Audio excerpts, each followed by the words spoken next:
Isang magandang umaga po sa ating lahat. Good morning mga kabalan. Welcome po sa CLTV 36 News Stream. Opo, ako po ang inyong likod, Justin Dizon. Eto, makikipagkwentuhan po sa inyo habang kayo ay nagka-coffee break. Yung mga nasa trabaho at yung mga nasa biyahe naman. Ayan, kumusta ho, ano? Tayo ho ay napapakinggan, napapanood. Oo, pwede yung pakinggan na lang, no? Pwede na lang siyang i-play nyo na lang kung ayaw nyo panoorin. Pero pwede yung pakinggan dahil magbibigay kami ng mga balita at informasyon sa inyo. Ayan, kumusta ho kayo? Mamaya, live din tayo, 10:15 sa telebisyon. Hintayin lang natin itong go signal ng ating partner na si Renz Correa. Ayan, Renz, magandang umaga. Si Renzo ang aking katuwang tuwing umaga. Siya ho ang nagbabato nitong, nag-feed nitong balita, nitong ating programa, nagko-control sa ating master control room. Ayan, maraming salamat, Renz. Siyempre, good morning din sa ating mga lahat ng kasama at lahat ho ng mga kababayan natin nakatutok dito sa ating programang CLTV 36 News Stream. May mainit na topic tayo. Eto, mamaya talakayin natin. Kaya naman, magkomento ho kayo, makibahagi ho kayo dito sa discussion, sa ating comment section. At babasahin yan ni Kuyang Justin. Siyempre para updated tayo at para malaman natin ano ba ang saloobin ng taong bayan. Sa balita ho, nakikita ninyo, madalas napapanood din yun, nagsasalita ho yung mga opisyales, mga leader. Ito ho nga CLTV 36 News Stream, binuksan ho namin ito para ho mapakinggan itong pulso, para ho mapakinggan ang sentimiento nitong ating mga netizen, itong ating mga ordinaryong kababayan. Yung mga kagaya ho natin na mga nasa laylayan, yung mga kagaya ho natin, itong mga kababayan din natin na talaga namang syempre tayo ay nagtatrabaho, yung mga nagpapagal na yung mga panukalang batas sa atin naman talaga ang direktang impact. Napaka-importante hong mapag-usapan yung mga ganyang talakayan, di ba? Siyempre, mga panukalang batas yan na mga batas yan ay pinatutupad sa ating bansa. Dapat nakialam tayo, dahil ang epekto rin ho niyan. At siyempre, buwis ho natin ang pinag-uusapan. Ayan, Kaya naman ang tanong ni Kuyang Justin ngayong umaga sa inyo, mga kabalen, agree ka ba sa panukalang i-firing squad itong mga korapot na opisyal ng gobyerno? Opo, mga kabalen, dahil may panukalang batas na naipropose yan at kahapon pinag-usapan yan ng marami sa ating mga kababayan.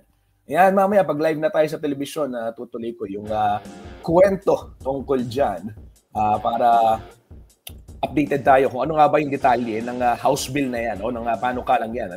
Para sa gayon, malaman ho natin. Makibahagi ho kayo sa discussion, ipa-flash ko mga kabalen ang inyong komento gaya na lamang ni Kuyang Louie. Mamaya Kuyang Louie, papakita ko yan. Ito sabi niya. Ito na, pakita natin. Sabi ni Kuyang Louie Butalon, mauubos daw yung mga politiko. Sana naman hindi, Sana hindi ba? Sana may matira. Ako ang dasal ko talaga may matira, At naniniwala naman ako, Kuya Louie, na may matitira talaga. Dahil alam ho natin, na hindi naman lahat.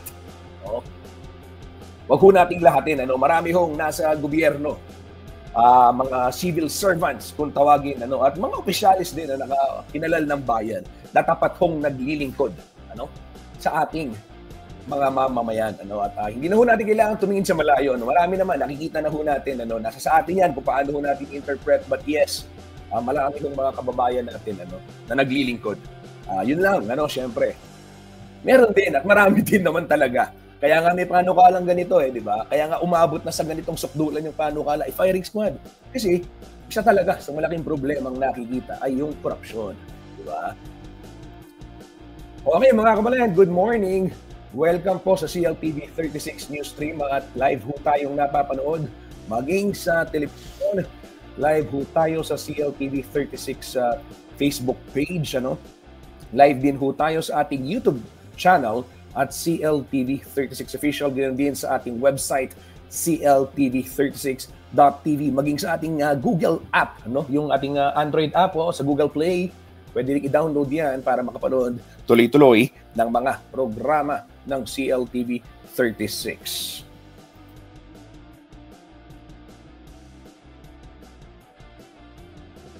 Ayan.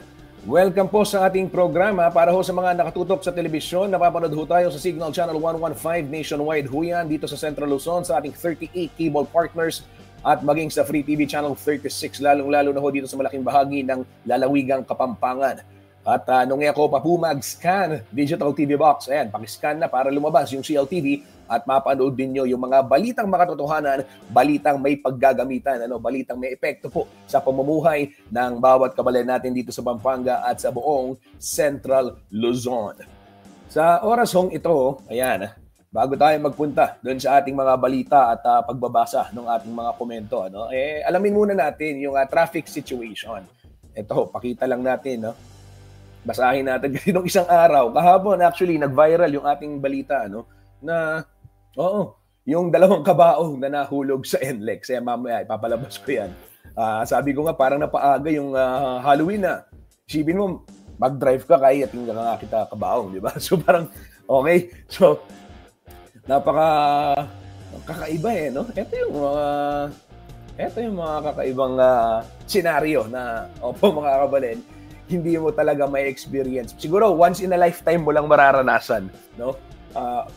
Kung dalawang beses medyo weirdo na, pero sana once in a lifetime lang, no? Yung habang tumatakbo ka sa NLEX, may makikita kang dalawang kabaong, 'di ba? Sobrang classic, sobrang once in a lifetime at buti na lang maswerte ho, walang masyadong walang nasaktan doon sa nangyaring insidente. Ayan. Sobrang kakaiba talaga nung nangyaring 'yon, Sige po, alamin natin. Ito, pakita ko muna isa-isahin muna natin yung update kaugnay ho ng traffic situation sa ilang bahagi ng North Luzon Expressway. Dito ho sa ating screen. Dito muna tayo sa gawing itaas,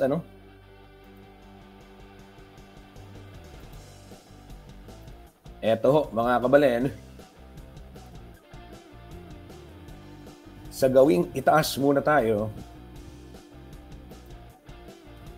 Tanggalin natin yung banner. Yan. Ang inyong nakikita ito sa Balintawak Toll Plaza, northbound. Maluwag ho ang sitwasyon. Wala pang masyadong pila ng mga sasakyan. Dito ho sa gitna naman, sa itaas pa din, Mapulang Lupa, Valenzuela. Bagamat may volume ng mga sasakyan, ay tuloy-tuloy pa rin ang kanilang andar at fast-moving pa din. At dito sa Mindanao Toll Plaza, may pila ho ng sasakyan sa cash lane at maluwag naman yung other lanes. At pagpunta naman sa ibaba, dito sa May Kawayan Interchange, may volume din ng mga sasakyan but fast-moving pa din as of 10:19 in the morning, ngayon pong January 23.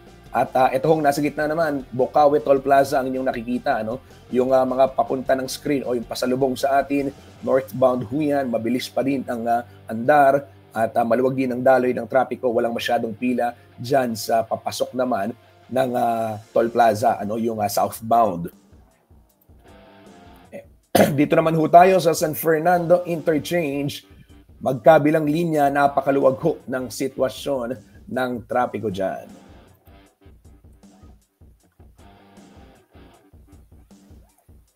Real-time traffic update ho yan mula sa NLEX Corporation. Ito sa puntong ito, alamin naman ho natin kung ano ang magiging lagay ng panahon ngayon pong araw ng Huwebes at yung forecast sa darating na weekend. Narito po ang weather update mula ho sa DOST Pag-asa.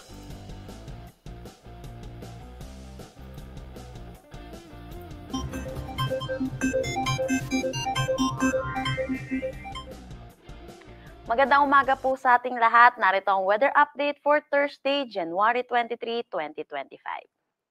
Wala pa rin naman tayong binabantayan or minomonitor na anumang bagyo or low pressure area sa loob at labas ng ating Philippine Area of Responsibility. Pero currently, meron tayong tatlong weather system na nakakaapekto dito sa ating bansa. Una na dito ang northeast monsoon or ang hanging amihan na umiiral dito sa may northern at central Luzon. Pangalawa naman po natin ay ang easterlies or yung mainit at maalinsangan na hangin na nanggagaling sa dagat Pasipiko. Dahil po sa northeast monsoon, which is malamig na hangin, at easterlies na mainit at malinsangan na hangin, yung salubungan po nito ay nagre-resulta sa tinatawag nating shear line na currently nakakapekto dito sa eastern section ng Southern Luzon. Para sa magiging panahon natin ngayong araw, kung makikita natin dito po sa may Quezon, Bicol region, pati na rin sa ilang bahagi ng Mimaropa, inaasahan natin makakaranas sila ng maulap na papawiri na may mga kalat-kalat na pag-ulan dulot nitong shear line. Samantala, asahan naman din natin sa Cagayan Valley at Aurora, makakaranas naman sila ng maulap na papawiri na may mga mahihinang pag-ulan dulot naman ng northeast monsoon. For Metro Manila, nalalabing bahagi ng Luzon, inaasahan naman natin ang bahagya hanggang sa maulap na papawiri na may mga isolated light rains.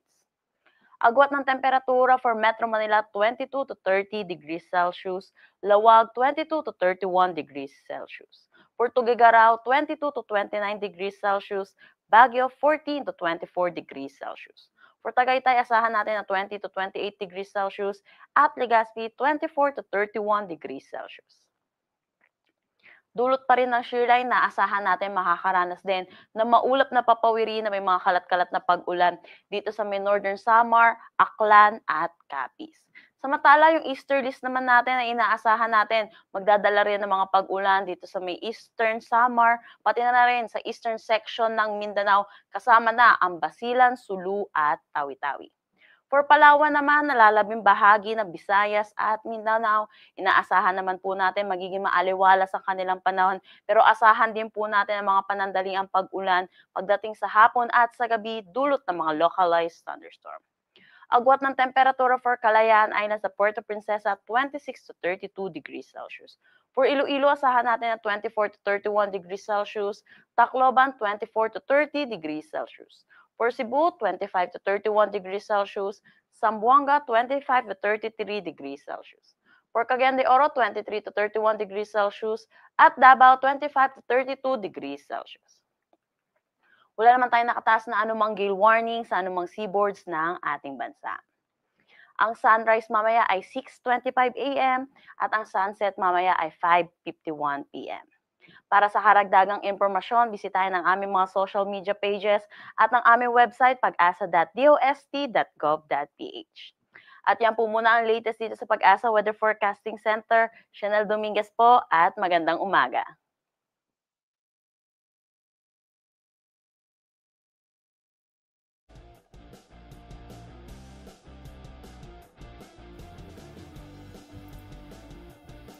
Yan ho mga kabalen, ating narinig itong weather update mula sa Pag-asa. Magiging maliwalas ang panahon. Wala hong binabantayang weather disturbance dito ho sa loob at labas ng Philippine Area of Responsibility sa mga as we speak batay na rin dun sa latest forecast po ng Pag-asa. And ngayon sa oras na ito, silipin naman natin itong isa sa mga inaabangan din ng marami sa ating mga kababayan na yung mga kababayan ho nating may mga OFW kaanak syempre para malaman natin yung palitan at kailangan ding malaman kung kumusta yung lagay ng ating ekonomiya. Narito ho yung latest latest foreign exchange rate mula ho sa Bangko Sentral ng Pilipinas. Latest available data January 22 2025. Ito ho mga kabalen, babasahin ni Kuyang Justin bago tayo mag-gap. After nito, may ilang announcement muna tayo, paring Renz. May announcement lang, tapos magpapatalas-tash tayo. Sige, tuloy ho natin. Basahin ko lamang. Ito ho nga palitan ng piso kontra dolyar, 58 pesos and 51 centavos. Yan ho ang foreign exchange rate January 22. Itong latest available data mula po sa Bangko Sentral ng Pilipinas. Japanese yen, 37 centavos. Itong pound, 72 pesos and 21 centavos. Hong Kong dollars, 7 pesos and 50 centavos. Saudi Riyal, 15 pesos at 57 sentimo. Dirham, 15 pesos at 91 sentimo, 15 pesos and 91, Euro 60 pesos and 95 centavos, Korean won centavos at yung Chinese yuan 8 pesos and 04 centavos. Yan ho ang foreign exchange rate. Ayan. Tuloy-tuloy tayo sa ating paghahatid ng impormasyon. Ito naman para ho sa ating mga kababayan dyan sa barangay Paralayunan at Sitio Soto sa Mabalacat City, Pampanga. Ayan, paghandaan ho ninyo ang water supply interruption mamayang alas 9 ng gabi hanggang bukas ng madaling araw, alas 5 ho, para magbigay daan sa gagawing flushing activity ng prime water. Yan paalala ho sa mga taga-barangay Paralayunan and Sitio Soto dyan sa may Mabalacat City, Pampanga, expected ho yung milakoing danom, mawawalan ho ng supply ng tubig mamayang alas 9 ng gabi hanggang alas 5 ng umaga.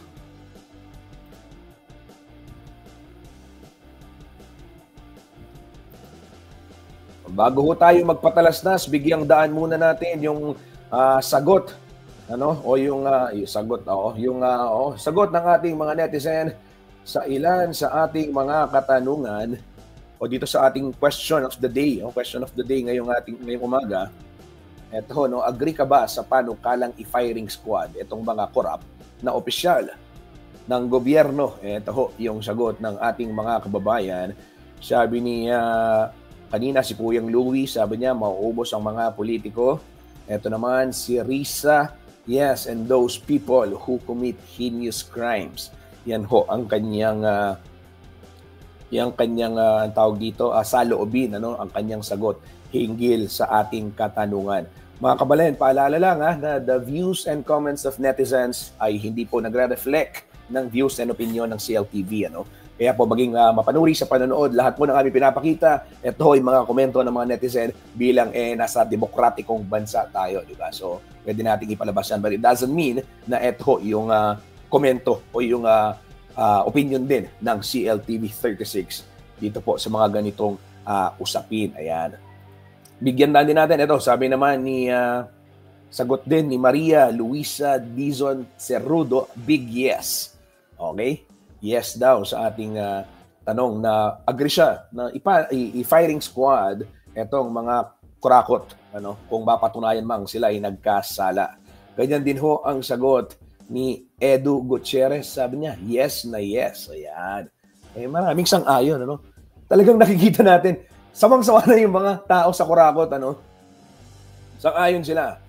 Sana mga kabalin din, sa ating pagboto sa darating na halalan, maging mapanuri tayo para hindi na tayo umabot sa pagpa-firing squad. Simulan ho natin doon sa ating pagboto. At syempre, maging mapanuri, At doon sa mga tumatakbo, ang tanong, baka naman, may pagpipilian ba tayo? Meron naman siguro, di ba? Meron ho. Oo, meron. Ayan. Yan ang sinasabi natin. At yan yung kuro-kuro ng taong bayan. May nakausap nga tayo, sabi. Ganyan talaga. Dahil sawa na ho kami sa korupsyon, sabi nila. Kaya naman sang-ayon kami. Dahil na lamang ni Ferdinand M. Balingit, yes na yes, sabi niya. Sang-ayon siya na i-firing squad itong mga kurakot. Sabi nga kanina ni Kuyang Louie, mauubos. Hindi ho, meron namang matitira. Ipagdasal ho natin na wag na tayong umabot doon sa ganun. Sana naman, wag na tayong umabot sa pagpa-firing squad. Nanonood din sa atin si Roal Gonzalo. Magandang umaga. Oo. Hi, Roal. When I say wag umabot sa pagpa-firing squad, hindi ko sabihin wag natin silang i-firing squad. Sana wala nang kurakot, Sana hindi na natin kailangan gawin, di ba? Sana hindi na natin kailangan umabot sa magpapanukala tayo na i-firing squad yung mga kurakot. Sana wag na silang mangurakot para hindi na tayo di ba? Hindi na tayo mamroblema.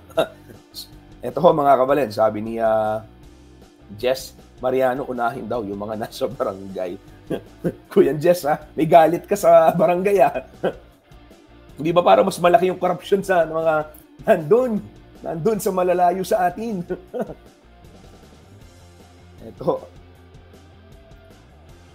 Ito, silip. Yan, mga kabalan, yan ho yung ilan sa mga komento. Ito naman, good morning, sabi ni Acel Fernando. Ayan, may balita si Acel Fernando, mamaya babasahin ko, para mapakita natin ano yung news update niya. At kasama ho natin si Acel sa paghahatid ng balita at impormasyon sa ating mga kababayan dito sa Central Luzon. Hi Roald, nanonood ang ating masugid na follower na si Roald Gonzalo. Maraming salamat Roald sa iyong walang sawang pagtutok dito sa ating programang CLTV 36 News Stream. Ayan. Magbe-break muna si Kuyang Justin sa ating pagbabalik. Silipin ho natin yung ilang mga balita, mainit na usapin sa siyudad San Fernando, Pampanga at sa lalawigang Kapampangan. Huwag ho kayong aalis, magbabalik ang CLTV 36 News Stream.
Nagbabalik po ang CLTV 36 News Stream. Ito mga kabalen, balita muna mula sa Philippine News Agency. Babasahin ni Kuyang Justin, Yan, lakihan natin para makita nyo rin.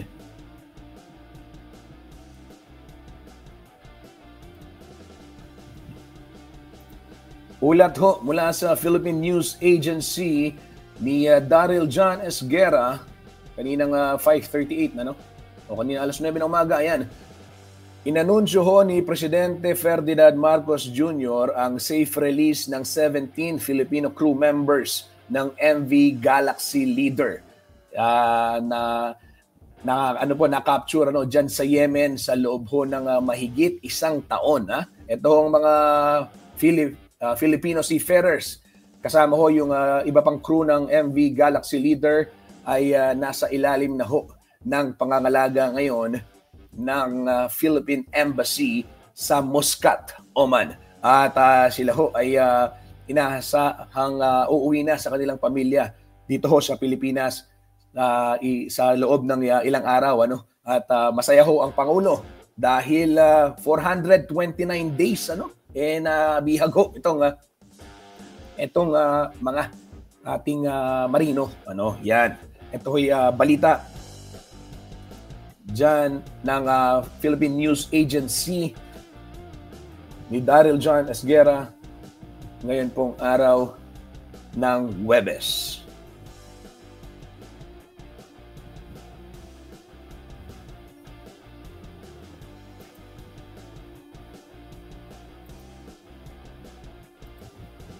Ito, sa oras na ito, silipin naman natin yung ilang mga balita rin sa Facebook page naman ng CLTV 36 News. Ito muna.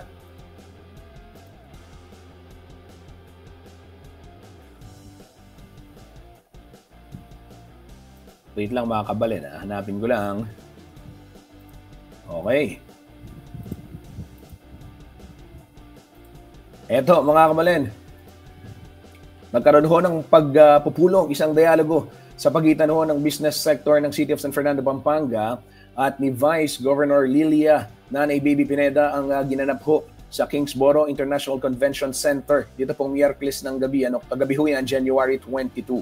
At sa naging pag-uusap, tinalakay ho yung inilatag ho ni PAMCHAM o ni Pampanga Chamber of Commerce and Industry Incorporated Chairman Rene Romero. Yun pong mga usapin gaya ho ng ease of doing business, flood mitigation, korupsyon at pagpapatupad ho ng mga proyekto sa ika-4 na distrito ng lalawigan para ho sa ikaunlad umano ng negosyo sa nasabing lugar. Nangako naman ho si Vice Governor Pineda na tutugunan itong nasabing usapin, katuwang si Governor Dennis Delta Pineda. Ayan, maliban ho sa mga negosyante na dumalo ay present din yung ilang mga alkalde ng lalawigan at ang asawa ho ni Vice Governor Pineda na si Bong Pineda. Narito po yung ilang mga larawan na kuha ng ating kasamang si Jody Mercado diyan ho sa naging pagtitipon o yung naging konsultasyon ng mga negosyante kasama si Vice Governor Lilia Pineda.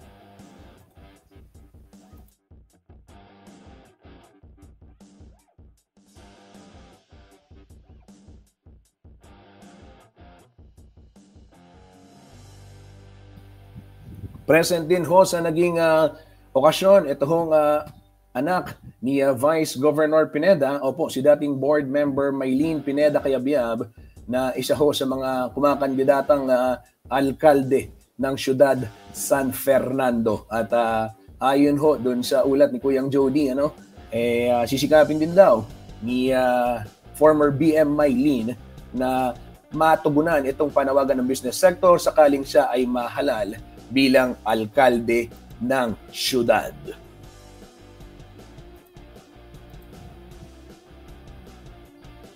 Ito pa ho yung ilang mga larawan sa naging pagtitipon sa Kingsborough International Convention Center sa may siyudad San Fernando rin ho yan, katabi ng Laos Group Complex. Ayan.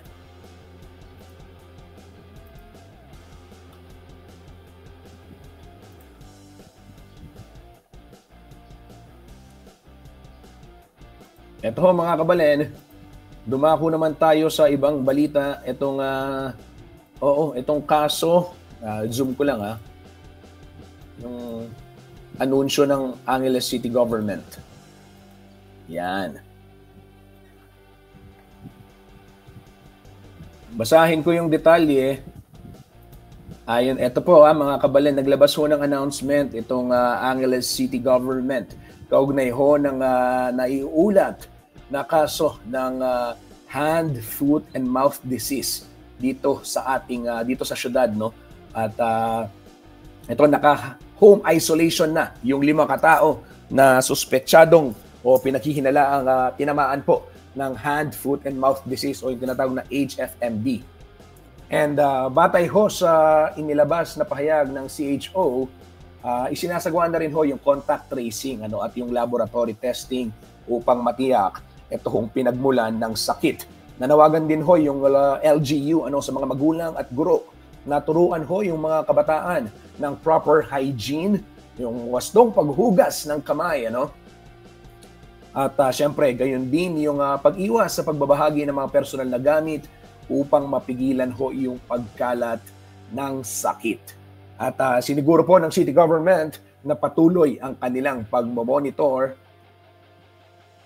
at paggawa ng paraan para ho sa kaligtasan ng bawat mamamayan. Yan ho'y ulat ni Aisel Fernando.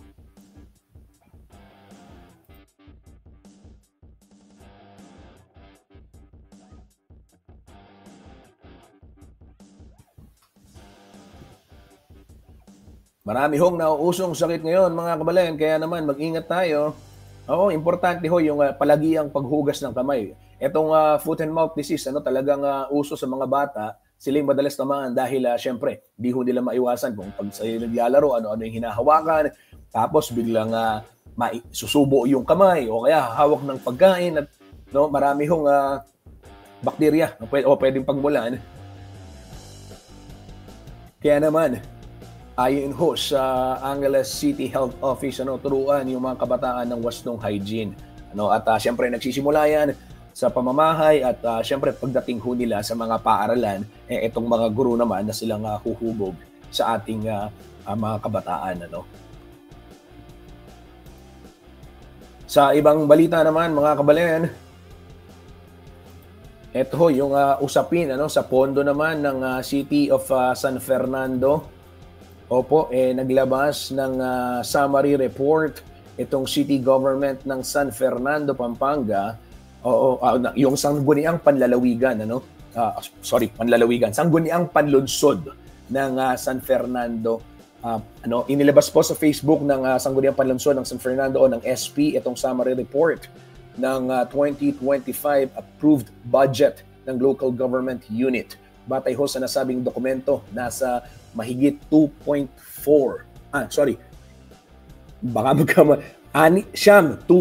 billion yung grand total ng pondo ng syudad ngayong taon, at nakasaad din dito na 202.4 million ang nakalaan para sa City Mayor's Office, gayon din yung 135 million o mahigit sa na 5% calamity fund at 20% development fund na nasa 289.4 million. Nasa 26.6 million naman yung budget ng OVP o yung OVM o yung Office of the Vice Mayor at 113.6 mahigit million. Ito pong nasa opisina ng sangguniang panlungsod. Yung official breakdown ho niyan, pwede niyong tignan sa Facebook page ng CLTV 36 News at rinishare po natin yan.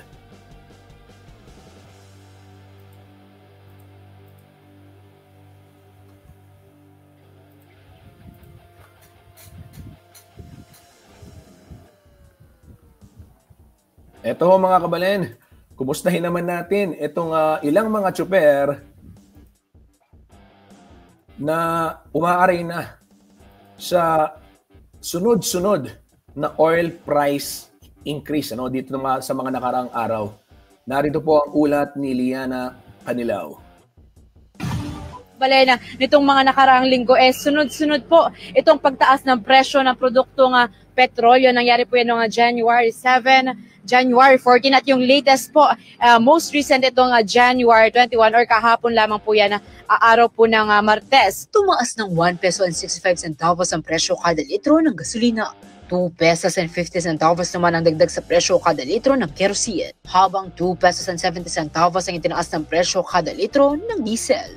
Kaya naman ang ilang namamasada na may rutang Angeles sa City of San Fernando, vice versa, umaaray na. Mataas naman masyado, ma'am. Hindi namin kaya, kaya gusto naman namin na hindi tumaas, wala naman kaming magagawa. Masyado po, sobra na kayo karakalangin. Itatas pa po hindi siya. Kaya mo pong makipag-boundary kami muna kahit sakto miyang apuwet ang boundary, wala na kasobra. Mahapdi pa kanila sa bulsa ang presyo ng ibang bilihin, partikular na ang mga pangunahing pangangailangan sa araw-araw. Sumasabay pa ang presyo ng produktong petrolyo. Bukod pa rito, lalong hindi na umano makabawi ang mga tsuper dahil hindi na nakukuha mapuno ng kanilang mga jeepneys sa dami ng mga pumapasada. Wala na po, wala na pong masyadong masasakay. Kaya wala na kaming kinikitang masyado. Bukod sa preno sa pagsirit ng presyo ng produktong petrolyo o reverse sa dati nitong halaga, panawagan ngayon ng mga tsuper ang tulong sa tawid pasada mula sa gobyerno. So paano na di na naman tawid pasado? Dahil naman kayang manandam. Samantala, matatanda ang epektibo simula pa noong October 2023, nasa 13 pesos ang minimum fare sa traditional PUJs, habang nasa 15 pesos naman sa modern PUJs. Hirit ngayon ng ilang namamasada, gawing 15 pesos ang minimum fare. Dapat naman po, talagang mitatasya po hindi siya, na naman gagawin pasay. Kanya po dapat yung LTFRB. kaya na nito. O sana po, tataas naman kahit konti para kikita naman kahit papano lang para may mauwi naman sa pamilya. Samantala, sa statement na nilabas ng Land Transportation Franchising and Regulatory Board o LTFRB, pinag-aaralan daw nito ang petisyong gawing 15 pesos ang minimum fare sa PUJs.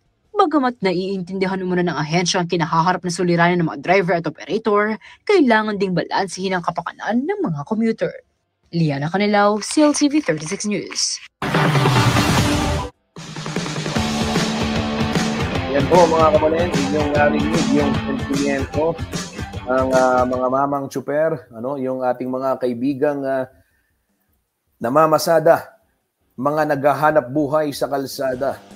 Oo, talagang umaaray na rin ho sila, At ang problema, syempre ayon ho sa LTFRB, kailangan balansihin din yung interes nitong mga commuter dahil commuter naman yung tatamaan. Oo, pagka ganun, yung ordinaryong manggagawa, sila naman ang papasan ng problema, Kaya naman sinusulong ng ilang grupo yung oil deregulation law kung tawagin, At syempre itong pagtatanggal din ng ilang mga buwis.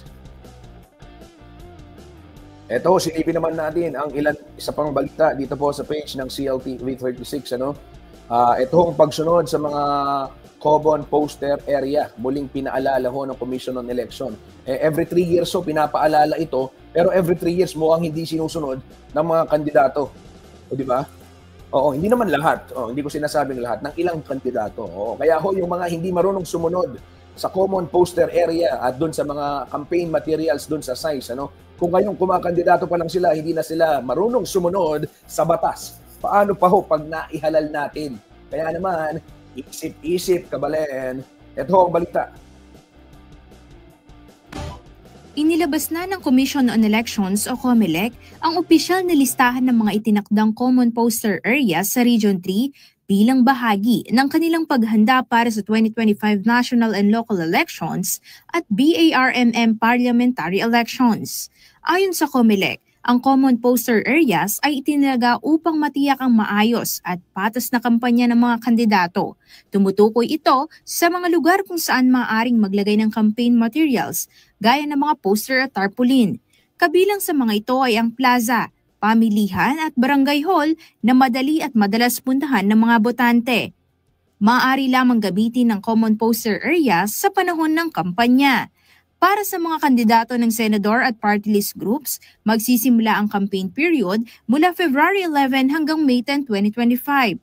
Para naman sa mga kandidato ng miyembro ng House of Representatives, parliamentary, provincial, city at municipal officials, magsisimula ang kanilang kampanya mula March 28 hanggang May 10, 2025. Kaugnay nito, nagpaalala ang ahensya sa mga kandidato na sundin ang mga bagay na nakapaloob sa Section 82 ng Omnibus Election Code at COMELEC Resolution No. 10730 o Rules and Regulations Implementing the Fair Elections Act. Nakasaad sa mga ito na hindi dapat lumagpas sa 2 by 3 feet ang sukat ng mga poster. Mahigpit ding ipinagbabawal ang paglalagay ng campaign materials sa mga hindi otorisadong lugar gaya ng waiting sheds, sidewalk, street at lampposts, mga poste ng kuryente at mga kable, traffic signages at ibang signboards na nakatayo sa pampublikong ari-arian. Ipinagbabawal din ang paglalagay ng campaign materials sa pedestrian overpasses at underpasses, flyovers, bridges, mga pangunahing kalsada, at center islands ng roads at highways, pati na rin sa mga pribadong ari-arian nang walang pahintulot mula sa may-ari ng lupa. Nagbabala rin ang COMELEC sa umiiral na Operation Baklas, kung saan tatanggalin ang lahat ng illegal na campaign materials at ang sino mang mapatunayang lumabag ay maaaring maharap sa kaukulang parusa, kabilang ang pagbabayad ng multa o diskwalifikasyon sa pagtakbo. Samantala, hinimok ng ahensya ang publiko na makipagtulungan sa pamamagitan ng pagre-report ng anumang paglabag upang mapanatili ang kaayusan sa darating na halalan. Maaaring bisitahin ang official website ng COMELEC o magtungo sa pinakamalapit na tanggapan ng ahensya. Kasama si Karen Maurelio, Aisel Fernando, CLTV 36 News.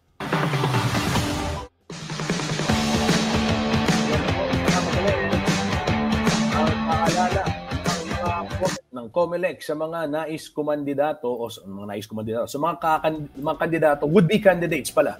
Oo. Iba, kandidato na yun, yung pagsimula ho ng kampanya. Ayan. Magsisimula ho kasi yung pagiging kandidato nila, oras na sila ho ay magsimula yung campaign period. Would-be candidates yung tawag o aspiring.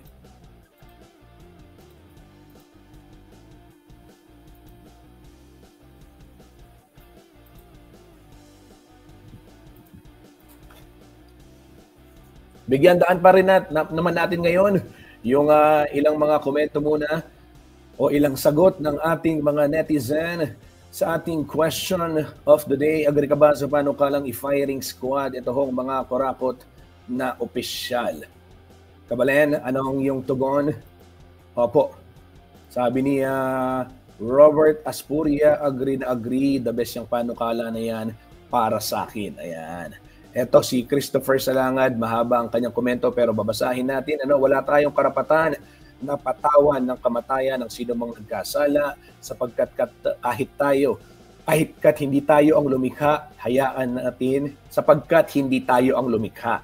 Hayaan natin siya ang magpataw ng anumang kanyang husga dahil naparito si Kristo para makapagsisi at iligtas ang isang templo ng Diyos na pinamamahayan ng kasamaan. Yan ho ang komento ng ating kabalen ng ating netizen na si Christopher Salangad. Ayan, maraming salamat Christopher sa iyong komento.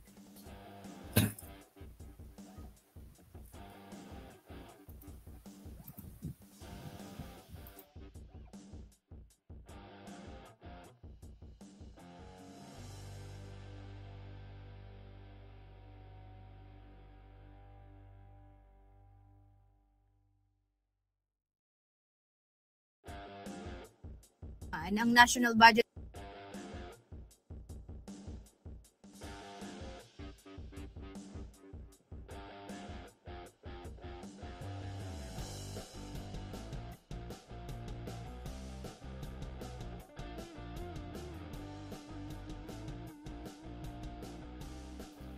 Ito naman mga kabalen, good news naman para ho sa lahat ng mga kawani ng pamahalaan, matatanggap na yung second tranche ng salary increase ngayong buwan ng Enero. Narito po ang detalye ng balitang yan. Secretary Amina Pinirmahan na ni DBM Secretary Amina Pangandaman ang National Budget Circular No. 597 na nagtatakda ng mga patakaran para sa ikalawang tranche ng salary increase ng mga civilian government workers. Ang increase ay bahagi ng pagpapatupad ng updated salary schedule alinsunod sa executive order na nilagdaan ni President Ferdinand Marcos Jr. noong August 2024. Batay sa Executive Order No. 64, ang updated salary schedule para sa mga national government agencies ay ipatutupad sa 4 na tranche. Simula January 2025, epektibo na ang second tranche ng salary increase, kasunod ng unang tranche noong January 2024. Ang third tranche ay ipatutupad sa January 2026 at ang ika-4 at huling tranche ay magsisimula sa January 2027. Sakop ng salary increase ang lahat ng civilian government personnel mula sa mga sangay ng executive, legislative, judicial, constitutional, commissions, state universities and colleges, at mga GOCCs na hindi sakop ng RA 10149 o Governance Commission for GOCCs Act of 2011 at EO No. 150 Series of 2021. Makikinabang dito ang mga kawani anuman ang status ng kanilang appointment, regular, casual, contractual, appointive, elective, full-time o part-time. Samantala, hindi sakop ng salary increase ang mga military at uniform personnel, mga ahensya ng gobyerno na exempted sa RA 6758 o Salary Standardization Law of 1989, GOCCs na sakop ng RA 10149 at EO No. 150 Series of 2021 at mga individual na walang employer-employee relationship gaya ng consultants, experts, laborers sa job contracts, student workers, apprentices at may mga job orders o kontrata ng serbisyo. Kasama si Karen Maurilio, Aisel Fernando, CLTV 36 News.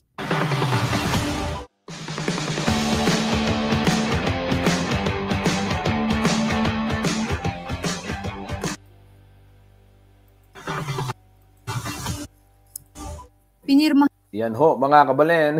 At isang mabuting balita yan para ho sa ating mga kawani ng pamahalaan. Lalong-lalo na yung mga talagang frontliners na sila ho yung nagpapagal din upang matiyak yung mga serbisyo para sa ating mga kababayan. Kabalen, magpapaalam na ho ako. 10:57. Magkita-kita ho tayo mamaya sa POV. Maraming salamat sa inyong pagtutok at syempre sa pakikibahagi dito sa ating discussion. Patuloy ho tayong magbalitaan. I-like and follow. I-share itong page po ng CLTV 36 News upang sa gayon manatili po tayong updated sa mga kaganapan dito ho sa ating lalawigan. Maraming salamat po. Mag-iingat ho tayong lahat.